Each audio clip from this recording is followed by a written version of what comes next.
আসসালামু আলাইকুম রহমতুল্লাহি ওবরকাতুহ।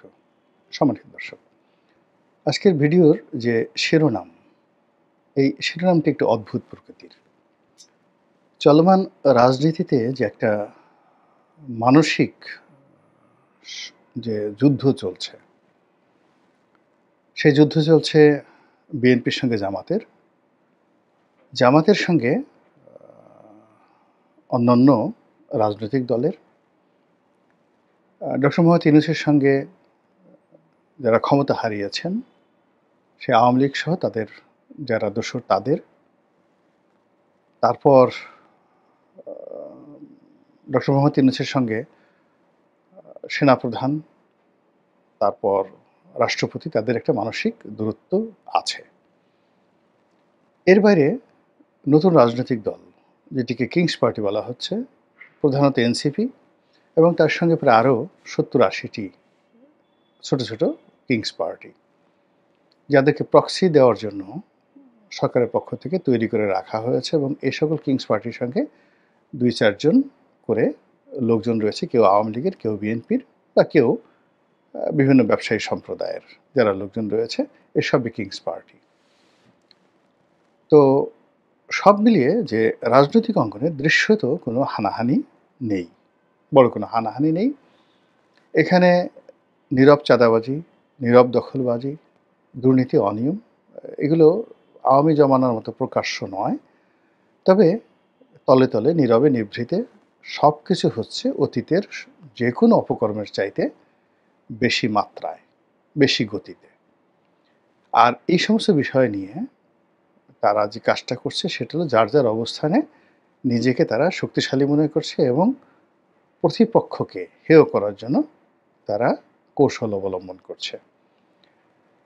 মাছ ধরার জন্য যেভাবে সুতা ছেড়ে দেওয়া হয়, অর্থাৎ বড়শির সঙ্গে লম্বা সুতা দেওয়া হয়, এবং বড় একটা মাছ যখন বড়শিতে গেঁথে যায়, তাকে দুর্বল করার জন্য যখন শিকারী, মাছ শিকারী, সে শুধু ছাড়তে থাকে, রশি ছাড়তে থাকে, মাছ রক্তাক্ত হতে থাকে, আবার একটু টানে, আবার ছাড়ে, 10 গজ টানে, আবার 10 গজ ছাড়ে, এবং এভাবে করতে করতে মাছের শরীর যখন বিষাক্ত হয়ে যায়, রক্তাক্ত হয়ে যায়, এবং মাছটি যখন আর সুতা টানার ক্ষমতা, সাঁতার দেওয়ার ক্ষমতা, ঝাঁকি দেওয়ার ক্ষমতা থাকে না, তো তখন শিকারী আস্তে আস্তে মাছটি টানতে থাকে। আপনারা যারা আর্নেস্ট হেমিংওয়ের the old man and the sea, এই গল্পটি পড়েছেন, উপন্যাসটি পড়েছেন, তারা খুব হৃদয় দিয়ে এই জিনিসটি বুঝতে পারবেন যে বর্তমান যে রাজনীতি, সেই রাজনীতিতে এক পক্ষ অপর পক্ষকে রক্তাক্ত করার জন্য তাদের শরীরে বিষ ঢেলে দিয়েছে, তাদের নাকে মুখে বড়শির যে যাকে বলা হয় ফলা, এটি ঢুকে দেওয়া হয়েছে। ঢোকানোর পর এখন তারা লাফাচ্ছে। তো তারা কখনো অনেক দূরে চলে যাচ্ছে, কিন্তু সুতা শেষ হচ্ছে না। তো এইভাবে যে গত 10 মাস ধরে এক পক্ষ অন্য পক্ষকে ঘায়েল করার জন্য যে বড়শি বা যে ফাঁদ পেতেছে, যা বড়শি ছেড়ে দিয়েছে, এবং যারা এই টোপ গিলেছে, তাদের সবারই এখন দম ফুরিয়ে এসেছে, সকল পক্ষের। এখন সেই টোপগুলো কি? সেই টোপগুলো কারণ বাজারের চাঁদাবাজি। সেই টোপগুলো কি? সেই টোপগুলো হলো চোরা কারবারি। সেই টোপগুলো হলো দখলবাজি। সেই টোপগুলো হলো আগামীতে কারা ক্ষমতায় আসবে, এই লোভ দেখিয়ে পেটের সমস্ত কথা বের করে নেওয়া। এবং এই কাজগুলো মৎস্য শিকারী রূপী দেশের, বিদেশের যারা গোয়েন্দা সংস্থা, তারা ক্ষমতার যারা নাটাই ঘুরাচ্ছেন দেশি বিদেশি, তারা এই কাজগুলো করে যাচ্ছেন। এবং এই কর্মের ফলে সবচেয়ে বেশি ক্ষতিগ্রস্ত হচ্ছে এই মুহূর্তে ডক্টর মোহাম্মদ ইউনূস এবং তার যারা সঙ্গী সাথী, তারা দ্বিতীয় ক্ষয়ক্ষতির শিকার হচ্ছে বিএনপি, তৃতীয় ক্ষয়ক্ষতির শিকার হচ্ছে জামাত। আমি জামাত এবং সরকার নিয়ে কোনো কিছুই বলবো না। বিএনপি নিয়ে বলছি এই কারণে যে, যেহেতু বিএনপির পক্ষ হয়ে আমি নির্বাচন করেছি, বিএনপির সঙ্গে সম্পৃক্ত রয়েছি। ফলে এই দলটির যদি ভালো কিছু হয়, আমার এক ধরনের যাকে বলা হয় শান্তি থাকবে। এর কারণ হলো এই দলের হয়ে ১৮ থেকে একেবারে আজ অবধি যেভাবে রক্তচক্ষু মানে সরকারের রক্তচক্ষু উপেক্ষা করে যেভাবে নিজের জীবন, যৌবন, সম্পদ বিসর্জন দিয়ে লড়াই এবং সংগ্রাম করে যাচ্ছি, বাংলাদেশের মাটিতে বসে পালানোর অনেক সুযোগ ছিল। আমার যে অর্থবিত্ত ছিল বা এখনো আছে, এটা বিশ্বের যেকোনো দেশে আমি নিয়ে গিয়ে পায়ের উপর পা তুলে ছেলে-মেয়ে সহ বাকি জীবন বসে, বসে খেতে পারতাম। আমাকে বিদেশে গিয়ে ট্যাক্সি চালাতে হতো না। বিদেশে গিয়ে আমাকে কোনো কোম্পানিতে চাকরি করতে হতো না। এবং আমার বাংলাদেশে যে আয় রোজগার সেটা হলো বৈধ ইনকাম, এবং বৈধ ইনকাম শুধুমাত্র বিদেশে পালানোর সময় অন্য সবাই যে কাজগুলো করে সেই টাকা তারা পাচার করে হুন্ডি করে নিয়ে যায়। আমাকে শুধু অতটুক ইররেগুলারিটিস করতে হতো, আর কিছু করতে হতো না। কিন্তু আমি যদি চাইতাম যে আমি ইস্তাম্বুলে থাকবো, আমি রিয়াদে থাকবো, নিউ ইয়র্কে থাকবো, প্যারিসে থাকবো, লন্ডনে থাকবো, ছেলে মেয়ে নিয়ে রাজার হাল থাকতে পারতাম। কিন্তু ও চিন্তা আমার মাথায় আসেনি, এখনও আসছে না। আমি এই বাংলাদেশে থাকতে চাই, বাংলাদেশে মরতে চাই, এবং যা কিছু বীরত্ব কথাবার্তা যা কিছুই বাংলাদেশে বসে বলতে চাই, যা হওয়ার হবে। এইভাবে চলে আসছি।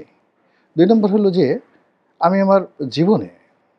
আমার জীবনে কখনোই ক্ষমতার কাছে মাথা নত করিনি।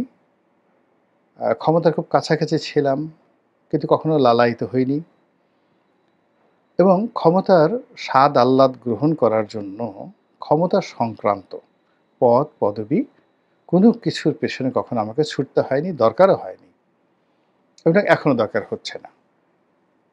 আওয়ামী লীগ যখন ছিলাম, আওয়ামী লীগের একেবারে কেন্দ্রে ছিলাম, বিএনপিতে আছি, এখনো বিএনপির ভালো অবস্থানেই আছি। তারপরে যখন যারা ক্ষমতায় আছেন তাদের সঙ্গেও আমার আগেও ভালো সম্পর্ক ছিল, এখনো ভালো সম্পর্ক আছে।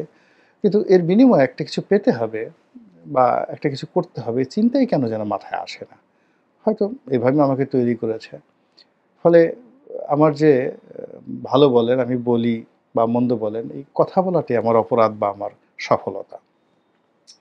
তো সেটা বলে যাচ্ছি, দীর্ঘদিন ধরে বলে যাচ্ছি, এবং সে কারণে আওয়ামী লীগ জমানাতে আওয়ামী লীগে থেকে আওয়ামী লীগের সমালোচনা করেছি। আবার এখন বিএনপির ওইভাবে আওয়ামী লীগের যে সমালোচনা করেছে, আমার কাছে মনে হয়েছে কিছু সমালোচনা আমার ভুল হয়েছে।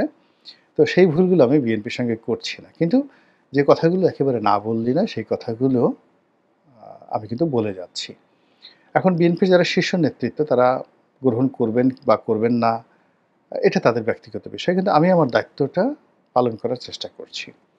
তো সেই দিক থেকে আমি যেটা দেখলাম যে বিএনপি যখন আ সেই ২০২৪ সালের আগস্ট বিপ্লবের পরে বিএনপি ১ম এ কিংকর্তব্য বিমূঢ় হয়ে গেল। যে এ কি হলো?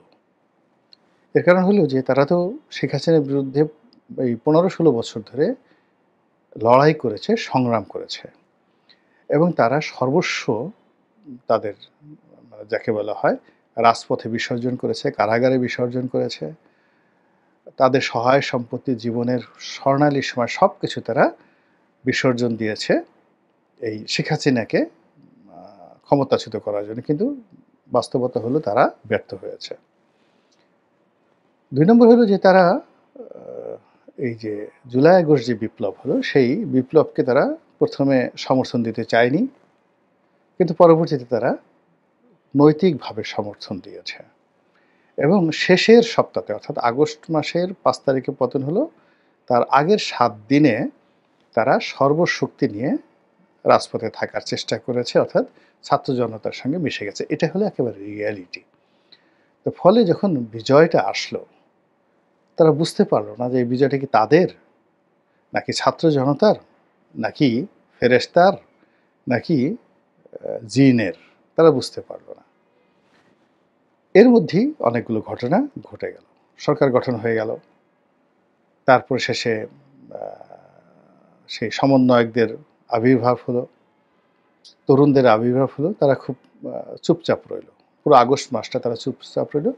সেপ্টেম্বর মাস থেকে তারা দেখলো যে তাদের জায়গা জামাত দখল করে ফেলেছে এবং জামাত সব জায়গাতে প্রাধান্য করছে এবং বিএনপিকে সবাই মাইনাস করার জন্য, ছোট করার জন্য, হেয় করার জন্য তারা চেষ্টা করছে।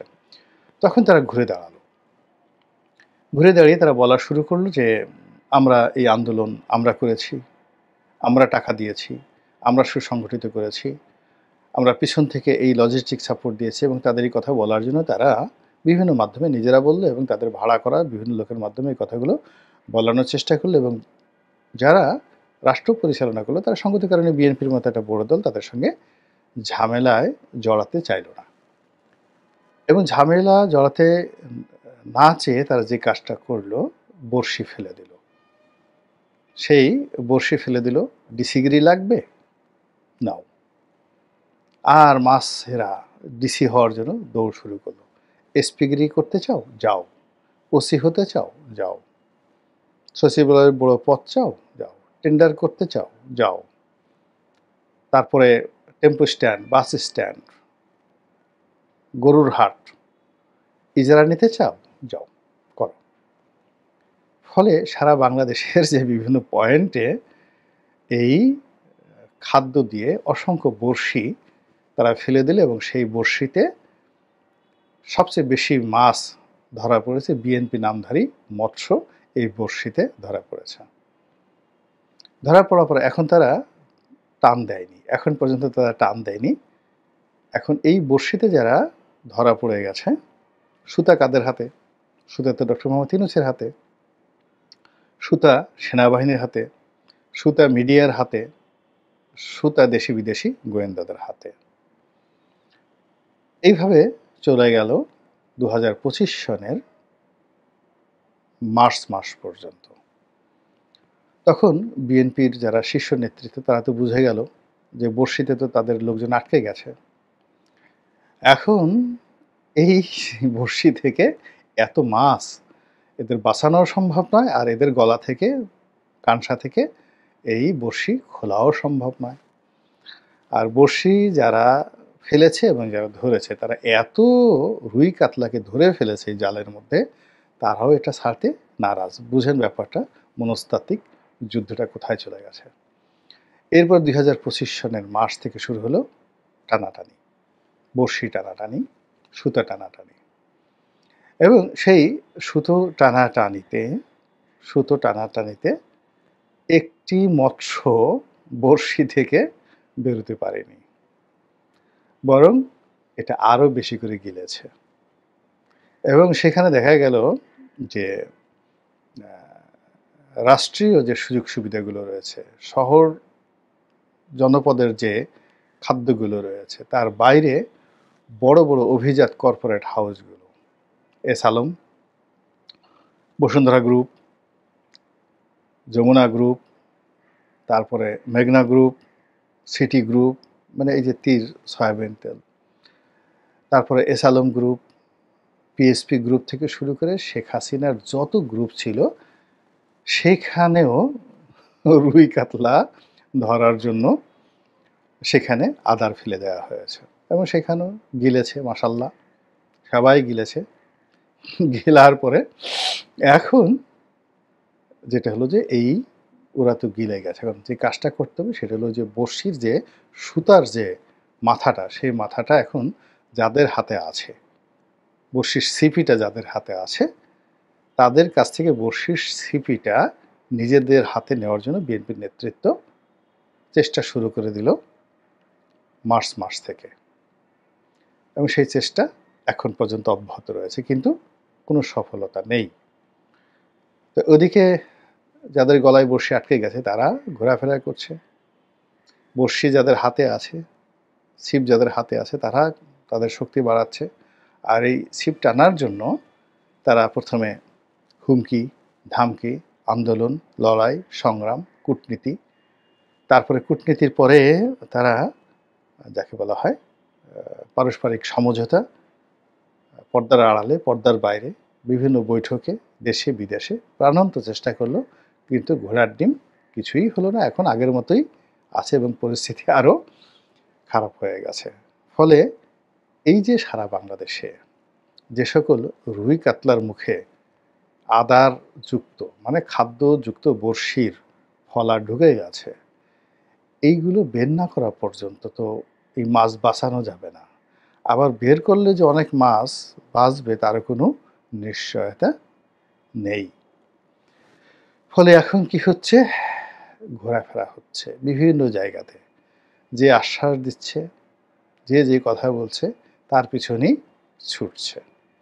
দেশে এত কাজ বাদ দিয়ে এখন বিএনপির নেতারা, আমি দেখলাম যে গত 10 মাসে কতবার কত গ্রুপ যে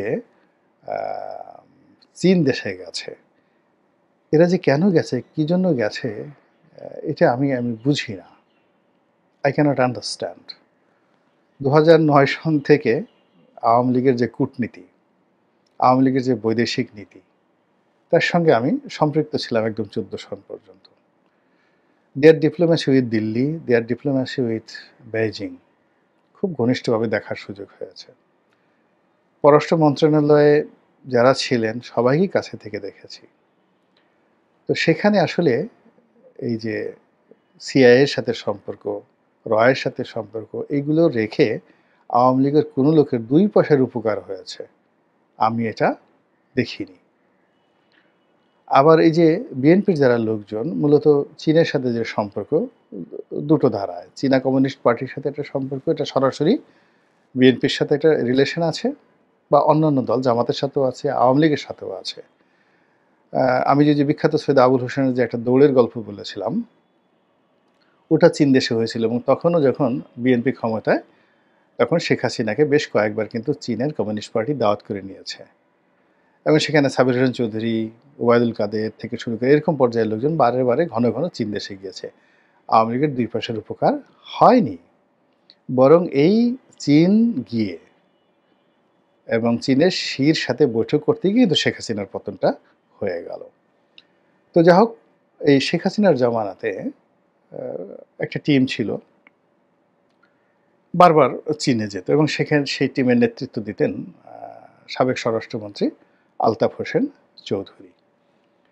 তো এটা আমি, যেহেতু আলতাফ হোসেন চৌধুরী সাহেব আমার এলাকার লোক, পটুয়াখালী জেলার নেতা, কেন্দ্রীয় নেতা, আমার সাথে ব্যক্তিগত সম্পর্ক ভালো। ফলে এই যে এই বৈঠকের সমস্ত হালনাগাদ খবর আমার কাছে থাকবে, এটাই স্বাভাবিক। আর যেহেতু আমি আওয়ামী লীগে থাকা অবস্থায় চীনের 3টি বিষয় আমার দেখার সুযোগ হয়ে গেছে। একটা হলো ব্যক্তি পর্যায়ে, যেমন সৈয়দ আবুল হোসেন বা অন্যান্য যারা ছিলেন তাদের সাথে ব্যক্তি পর্যায়ে চীনের ব্যবসায়িক মহলে যে সম্পর্ক, সেটা আমি দেখেছি। রাষ্ট্রীয় পর্যায়ে চীনের সম্পর্ক, মানে স্টেট টু স্টেট, এটা দেখেছি। আর দল হিসেবে আওয়ামী লীগের সঙ্গে চীনের সম্পর্ক, সেটা দেখেছি। তো সেম জিনিসটি তো বিএনপির ক্ষেত্রে বা জামাতের ক্ষেত্রে ঘটবে। তো সেখানে কোনো বেনিফিট আছে বলে আমার কাছে জানা নাই। কিছুই করতে পারবে না চীন, করবে না, সম্ভব না এটা। এখানে রাষ্ট্র ক্ষমতা আসতে হলে নিজের দম দিয়ে আসতে হবে, নিজের শক্তি দিয়ে আসতে হবে। কিন্তু এখন এই সময়টাতে দেখলাম যে খুব ঘন ঘন চীন যাত্রা হচ্ছে। জহিরুদ্দিন স্বপন সাহেব কয়েকদিন আগে আলতাফ চৌধুরী সাহেব ঘুরে আসলেন বিরাট একটা টিম নিয়ে। এরপর জহিরুদ্দিন সাহেব, স্বপন সাহেব 2 দফা 3 দফা তিনি ঘুরে আসলেন। আবার যে এখন তারপরে আবার আরেকটা গ্রুপ গেল, সেই যুবকদের একটা গ্রুপ, সেখানে মানে যুব দলের একটা বিরাট গ্রুপ গেল। আবার এখন দেখা গেল মির্জা ফখরুল ইসলাম সাহেব আলমগীরের নেতৃত্বে বিরাট একটা গ্রুপ সেখানে গেছেন। তো এটা দেখে আমার কাছে একবার মনে হলো যে আমি এখন 2001 সনে সদরপুর চরভদ্রসন এই এলাকাতে নমিনেশনের জন্য তৃণমূলে কাজ করছি। তো ওখানে বিএনপির এমপি ছিলেন আকমল ইবনে ইউসুফ, কামাল ইবনে ইউসুফের ছোট ভাই। তো কামাল ভাই আমাদের আত্মীয়, দুঃসম্পর্কের আত্মীয়। তিনি একটু তুতলায় তুতলায় কথা বলতেন। পরিবারের মুরব্বী, অসম্ভব রকম জনপ্রিয় একজন ভালো মানুষ। আর আকমল ভাই, মানে যিনি আকমল ইবনে ইউসুফ, তিনিও ভালো মানুষ, তবে এতটা হিসেবি না। মানে তাদের যত রাজনৈতিক যা কিছু আছে মূলত কামাল ভাইয়ের কারণেই। আবার পুরো পরিবারটাকে একত্রে রেখেছিলেন সাব্বির ভাই, সাব্বির ইবনে ইউসুফ, যিনি হকি খেলতেন। তো যাই হোক, এখন আমরা ওখানে মানে এমনভাবে কাজ করছি, তৃণমূলে কাজ করছি, আওয়ামী লীগের যারা লোকজন, সেখানে আসলে বিএনপির কোনো নামগন্ধ নেই। তো একবার আমি সার্কিট হাউসে মানে সদরপুর যেটা গেছি, তারপরে সার্কিট হাউসে ছিলাম। তো কামাল ভাই সব খোঁজ খবর রাখে যে রনি এখানে খুব কাজকর্ম করতেছে। তো একবার দিনই একবার একটা খুব বড় ওখানে সমাবেশ করলাম সদরপুরে চরভদ্রাসনে। তো এটা ওনার কানে গেল। তো ওনার কাছে মনে হলো যে বিএনপি তো এরকমভাবে কাউন্টার প্রোগ্রাম করা উচিত। আদারওয়াইজ তো আগামীতে আকমল ইলেকশনই করতে পারবে না। তো তিনি খোঁজ নিলেন যে আকমল কোথায়? তো আ লোকজন বলল যে সে তো যাকে বলে উমরা করতে গেছে। তখন তিনি রাগ হয়ে গেলেন। রাগ হয়ে তিনি বললেন, ও কি মক্কাতে ইলেকশন করবে নাকি? মক্কাতে ইলেকশন করবে নাকি? ও মক্কা গেছে কেন?" তো এখন আমাদের যে বাংলাদেশ, সে কামাল ভাইয়ের কথার মতো। এখানে বিএনপির লোকদেরকে টেকনাফে যেতে হবে, উখিয়া যেতে হবে, কক্সবাজারে যেতে হবে, চট্টগ্রামে যেতে হবে, সিলেটে যেতে হবে। ঢাকা শহরের কারওয়ান বাজারে আ গাবতলীর হাটে যা কিছু আছে এগুলো বন্ধ করতে হবে। সন্ধ্যার পরে গুলশানের কোন অফিসের সামনে হাজার, হাজার গাড়ি, শত, শত গাড়ি থামে এবং হাজার, হাজার কোটি টাকার লেনাদেনা হয়, এগুলো বন্ধ করতে হবে। আদারওয়াইজ তাদেরকে সেই কামাল ভাইয়ের মতো গিয়া চীনের সাংহাইতে ইলেকশন করতে হবে, গুয়াংজুতে ইলেকশন করতে হবে, হ্যাংজুতে ইলেকশন করতে হবে, বেইজিং ইলেকশন করতে হবে। ঢাকাতে ইলেকশন করা লাগবে না। এবং এই যে তারা যাচ্ছে, ঘন ঘন সেখানে যাচ্ছে, এতে করে স্পষ্টতই তাদের যে রাজনৈতিক যে দম, সেই দমটা যে কমে যাচ্ছে এটা স্পষ্ট বোঝা যাচ্ছে। আল্লাহ আমাদের সবাইকে হেদায়েত দান করুন এবং হেফাজত করুন। আসসালামু আলাইকুম ওয়া রাহমাতুল্লাহি ওয়া বারাকাতুহু।